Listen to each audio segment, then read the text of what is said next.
See, there's sand dunes with desert, and desert with sand dunes, and there's desert, and this is the desert. Yeah.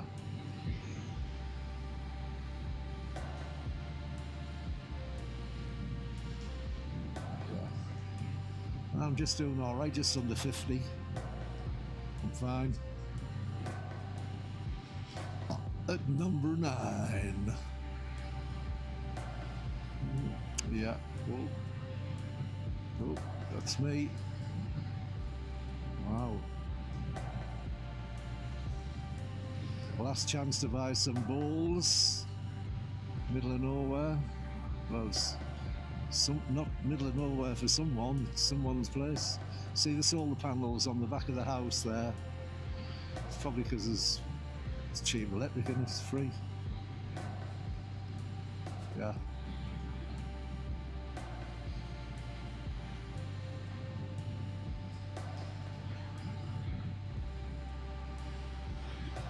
Ooh, yeah. Lovely.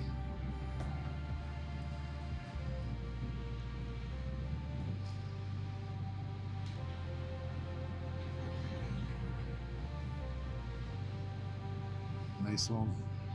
Getting blasted by 2. Woo. Yeah, go for it. Gone. Someone's water tank or septic tank or whatever tank.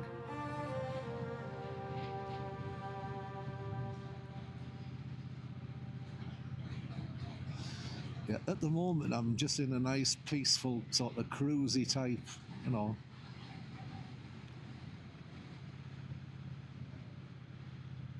Sort of pace, yeah.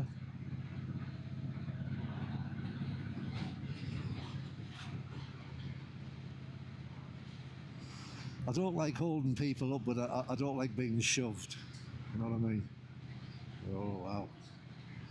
You can't see it in the distance, but I can see in the mist the Atlas Mountains. See, they're strange, aren't they? You know, they overtake and they slow right down for some reason. Yeah. Unless they know something I don't know. Oh, coming into a town and the Christian soldiers keeping it right. Because you never know what's around the corner, do you? You know, could be the policeman. Yeah.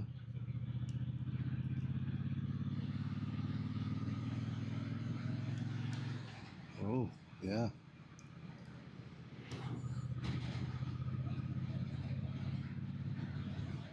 Yeah. So I'm glad I found that mini bank this morning because I was low on shillings, you might say. 160 UK gets you about 2,000 Moroccan, you know, and you think, wow, I'm loaded, I've got, oof, you know, and it seemed like everywhere takes cash and very few places take card. So you've got to make sure that you're on the case, don't you, really? And I can't understand these gentlemen on the front door, you know, they were busting their gut to get past, weren't they? And then they've just decided to park it, really. Yeah.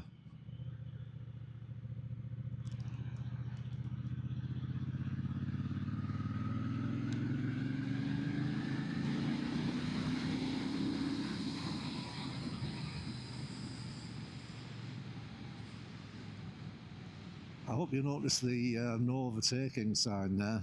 I just couldn't really resist it, you know.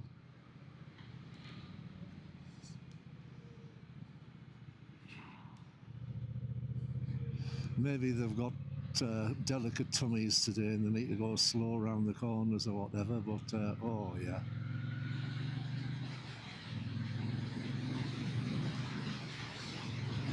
Ooh wee!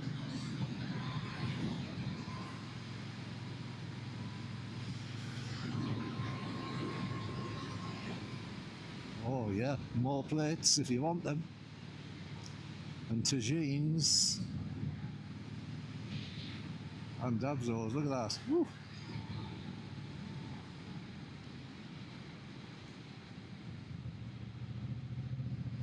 Oh wow.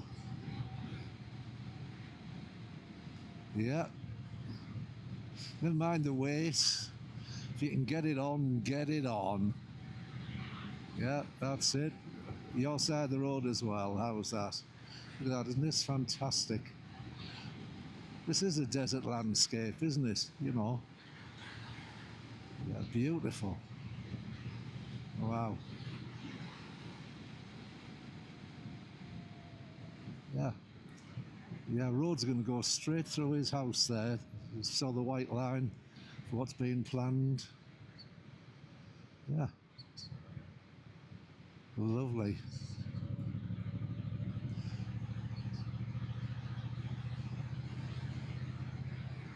Just got to watch out for the busies, eh?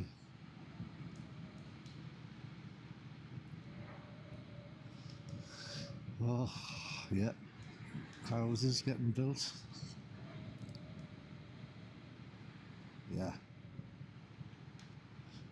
This is the world I wanted to see. And what it's done, it's brought to light something that someone said to me once. This person said to me, you should thank God that you were born where you were born. You were very lucky to be born where you were born. Because not everyone has the opportunities that will present themselves to you. Yeah. There you go. It's rush hour. Shops are open. People walking along the street. People need your side of the road and they take it. Oh, here's some motorcycles. No doubt they'll be on BMWs. Those goddamn GSs, you see them everywhere.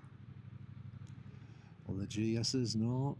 Yes, no. Oh, some Himalayans there. Yeah. Stopped by the busies. Yeah. Yeah. City life again. This is what you get.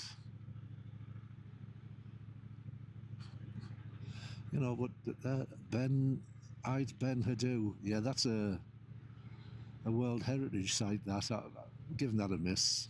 Yeah. I just want to get to my digs for tonight. Yeah, wow. Pick a new house, look. Half built. Mm-mm.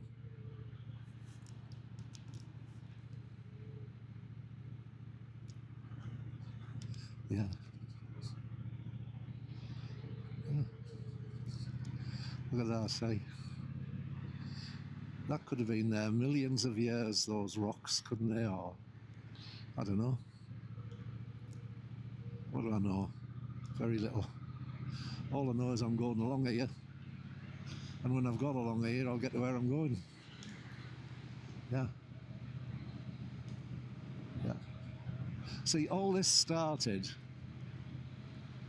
when I was about 6 years of age. I started every week to buy the motorcycle news from Bennett's newsagent shop in Norton. And plastered all over the motorcycle news at the time were pictures of these amazing new Trive Bonnevilles, 650 Bonneville twins, which were going to smash the world. And they did, you know. And I lapped them pictures up every week.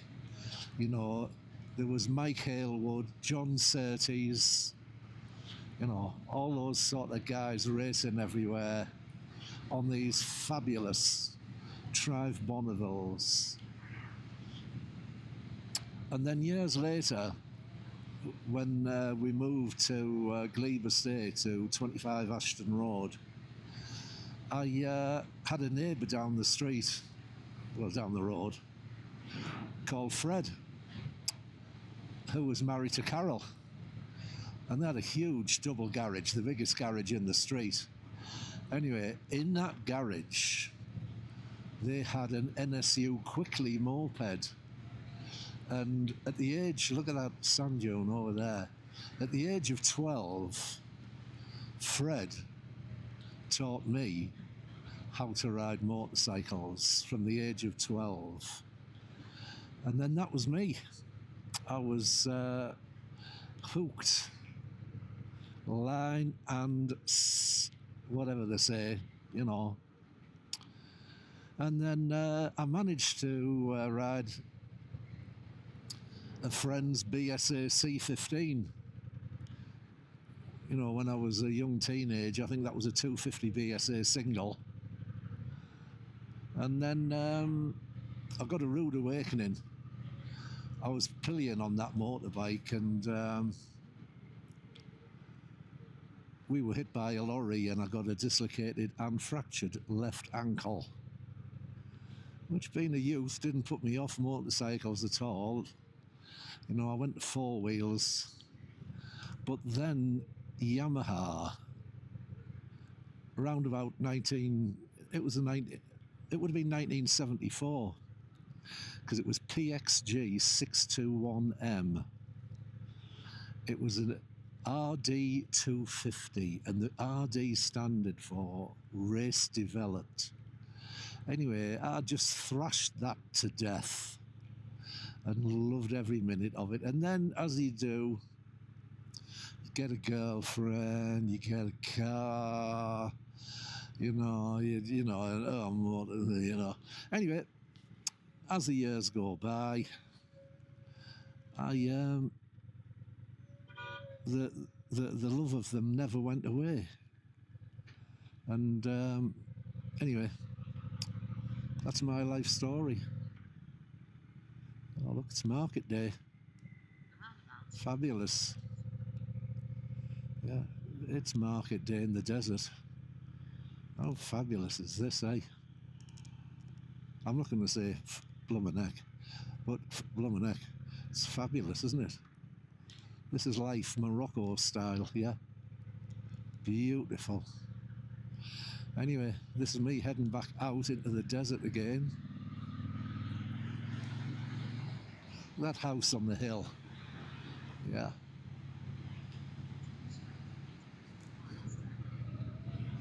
So years later, when I was about 30, approaching 30, oh, look, there's little donkey. Oh, God, I love him. Just love him. Anyway, when I was 30, and I'd met and fell in love with, there's another one, look at that, eh? The true love of my life, Elaine.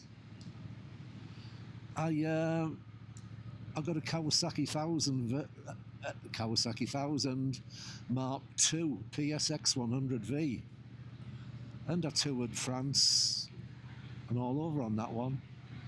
And then a multitude of bikes went by: Honda Pan-European 1100, Kawasaki Versys 1000 Mark II 2015, and then I look at this here. I've got a Yamaha 300X Max scooter, which I absolutely loved.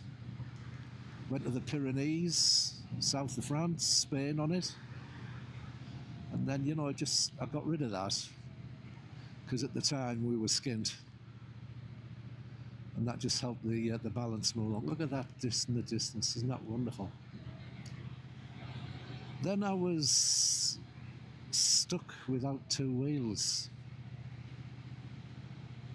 And then I thought, you know, Michael Heaton, you know, I kept saying, oh, I like this bike, I like that bike, and he sort of introduced me to the Superbike factory. And I went there and I saw these Triumph Bonneville T120s. Look at these, middle of nowhere. Where you going? Fantastic, eh? Yeah, middle of nowhere. And anyway, I fell in love with these Triumph Bonneville T120s this year, yeah. And from there, I went and did the factory tour at Triumph in Hinckley in England. And oh man, same again, hook, line and sinker. Totally fell in love with the Triumph Bonnevilles. But, you know, £12,000, even if you've got it, you know, even if you've got it, it's a serious amount of money, isn't it, you know? And I've never been one to sign up for finance. You know, if I can't afford to buy it, I'm not having it. So anyway, I looked, and then anyway, as you look, don't you? And then this girl appeared on eBay, I think it was, or Facebook Marketplace or somewhere, and we live in northeast England, and this was for sale in Dorset. So we negotiated a price over the phone, and that was it. I got the train down to London from Darlington, got the train from London down towards Portsmouth, Southampton, and along the south coast. I think the place was called Wareham. I'm not sure. Anyway, I picked the bike up, rode it home, and that was me in love. Look at this. Yeah, you know, it's just me talking, isn't it? Because I'll be looking at this video for years, you know. And that was towards the end of 2025, September time. That gave me time to do jobs what I wanted to do on it over the winter. Had it in the garage, sprayed it with that stuff that keeps the moisture off it. And then towards the end of the year in 2025, Elaine said, do you fancy doing a nice trip? And I was just floored, really, you know, because she knows what I'm like. You know, you stick a carrot in front of me and I'll go for it. Anyway,